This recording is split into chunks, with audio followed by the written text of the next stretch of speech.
గుండె నిండా గుడిగంటలు serial today episode. సత్యం అలాగే ప్రభావతి టెంపుల్కి వెళ్ళి వస్తూ ఉంటారు. ఇంట్లోకి వచ్చేసరికి రవి అలాగే మనోజ్ అలాగే బాలు వాళ్ళ వైఫ్ని ఎత్తుకొని తిరుగుతూ ఉంటారు. అప్పుడు ప్రభావతి, ఏంటి మీరు చిన్నపిల్లలాగా వాళ్ళని ఎత్తుకున్నారు, దించండి అనేసి అంటుంది. అప్పుడు అందరూ వాళ్ళ భార్యలను దించుతారు. ప్రభావతి మీనని, అసలు ఏంటి ఇంట్లో ఈ ఎత్తుకునే ప్రోగ్రాం ఏంటి, నువ్వే చేసావా ఇదంతా అనేసి అంటుంది. అప్పుడు శృతి, మేము మమ్మల్ని ముగ్గురిని ఎత్తుకున్నారు కదా అత్తయ్య, మీరెందుకు మీనా మీదనే అరుస్తున్నారు, మా ఇద్దరి మీద ఎందుకు అరవడం లేదు అనేసి అంటుంది. అప్పుడు ప్రభావతి, ఏదైనా ఉంటే మీరు మీ బెడ్రూమ్లో చూసుకోవాలమ్మా, ఇక్కడ ఎందుకు అలా చేస్తున్నారు అనేసరికి శృతి, ఆ బెడ్రూమ్ అది ఎంత చిన్నగా ఉంది అనేసి అంటుంది. అప్పుడు మీనా వాళ్ళు, అసలు మాకు బెడ్రూమే లేదు కదా అనేసి అంటారు. అలా ముగ్గురు గొడవ పడతారు. అప్పుడు సత్యానికి కోపం వచ్చి సత్యం అందరి కొడుకుల్ని కోడలని కూర్చోబెట్టి ఒక మీటింగ్ పెడతాడు.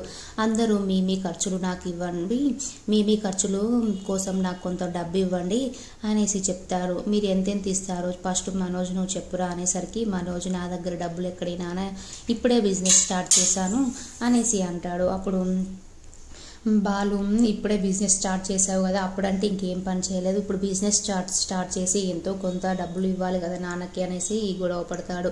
అప్పుడు సత్యం, నువ్వు ఏం మాట్లాడకు మనోజ్, ఎంతో కొంత నీకు చేతనైనంత ఇవ్వు అనేసి అంటాడు. అప్పుడు మనోజ్, నేను ఒక 2000 ఇస్తాను నాన్న అనేసరికి సత్యం 2000 సరిపోవు అనేసి అంటాడు. అప్పుడు రోహిణి 8000 ఇద్దాంలే అని చెప్తుంది. అప్పుడు మనోజ్ 8000 ఇస్తాము అనేసి చెప్తాడు. అప్పుడు సత్యం, ఇన్ని రోజుల కాలం నుంచి బాలు అలాగే మీనా వాళ్ళ కష్టపడే సంపాదించిన డబ్బుతోనే మన ఫ్యామిలీని నిలదీస్తున్నారు. మీనానేమో 2000 పెట్టి కూరగాయలు తీసుకొస్తుంది, బాలు ఏమో ఇంటి ఖర్చుల కోసం డబ్బులు ఇస్తాడు. ఎప్పుడైనా వాళ్ళే ఇచ్చిన డబ్బులతోటే మనం కొనసాగుతున్నాము ఇంట్లో ఖర్చులకి, ఇప్పటి నుంచి అందరూ ఇవ్వాలి, ఇప్పుడు అందరూ సంపాదిస్తున్నారు కదా అనేసి అడుగుతున్నానని సత్యం అంటాడు. తర్వాత బాలు, నేను ఒక 10,000 ఇస్తాననేసి అంటాడు. మీనా కూడా 2000 ఇస్తానంటుంది. శృతి 10,000 ఇస్తానంటుంది. అలాగే రవి కూడా నేను కూడా ఇస్తాను 10,000 అనేసి చెప్తాడు. అందరూ డబ్బులు ఇస్తామని చెప్తారు. తర్వాత అందరూ ఎవరి గదిలోకి వాళ్ళు వెళ్ళిపోతారు. తర్వాత మేడ మీదకి మనోజ్ అలాగే బాలు రవి ముగ్గురు అన్నదమ్ములు వెళ్ళి, అప్పుడు మనోజ్, నాన్న అంత డబ్బులు ఏం చేసుకుంటాడు అనేసి అంటాడు. అప్పుడు బాలు, నాన్న ఏమైనా చేసుకొని నాన్న అడిగినప్పుడు మనం ఇవ్వాలి అనేసి బాలు అంటాడు.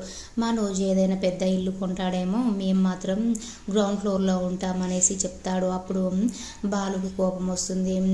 మనందరం కలిసి ఉండాలని నాన్న అనుకుంటే మీరేమో గ్రౌండ్ ఫ్లోర్లో ఏంటి ఉండడం ఏంటి అనేసి మళ్ళీ గొడవ పడతారు.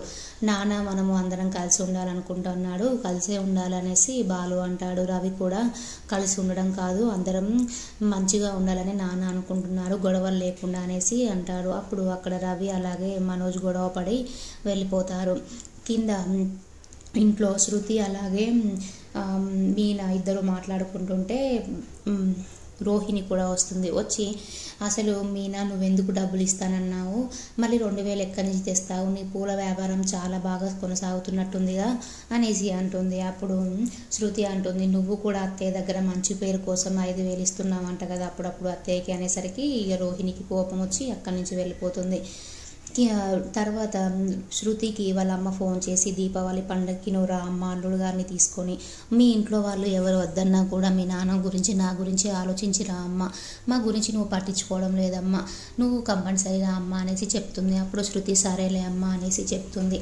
ప్రభావతి, ఎవరమ్మ ఫోన్ చేసింది, మీ అమ్మ అనేసరికి శృతి, అవునత్తయ్య మా అమ్మే ఫోన్ చేసింది ఆంటీ, ఎందుకంటే దీపావళికి పండగకి ఇంటికి నన్ను రవిని రమ్మంటుంది అనేసి చెప్తుంది. అప్పుడు మీ పెళ్ళండి అమ్మ అని ప్రభావతి అంటుంది. అప్పుడు బాలు, అసలు పండగకి అల్లుడిని రమ్మంటే అల్లుడికి ఫోన్ చేయాలి డబ్బులు అమ్మ, నీకు ఫోన్ చేయడం కాదు అనేసి అంటాడు. అప్పుడు రవి కూడా, నాకు ఫోన్ చేసి రమ్మంటే నేను వస్తాను, నీకు ఫోన్ చేసి రమ్మంటే నేను రాననేసి రవి అంటాడు. అప్పుడు బాలు, ఈ పండగకి అందరం మన ఇంట్లోనే సెలబ్రేట్ చేసుకుందాము, నేను కూడా మా అత్తగారింటికి వెళ్ళను అనేసి అంటాడు. అప్పుడు ప్రభావతి, మీ అత్తగారి ఇల్లు ఎంత ఉందనేసి అక్కడికి వెళ్తావు అనేసి కోపంగా ఉంటుంది. అప్పుడు మీనా, మా అత్తగారిని ఏమైనా మీరే మా అమ్మగారి ఏమైనా మీరే పోషించారా ఇన్ని రోజులు, మేము పోషించుకొనే ఇంత స్థాయికి వచ్చాము, మీరు ఎందుకు అలా మాట్లాడుతున్నారు అత్తయ్య అనేసి కోపంగా అంటుంది. అప్పుడే సత్యం వచ్చి, చాలా మంచిగా అన్నావు అమ్మ మీనా, మీ అత్తయ్య మాటలని తిరిగి కొట్టాలమ్మ నువ్వు అనేసి అంటాడు.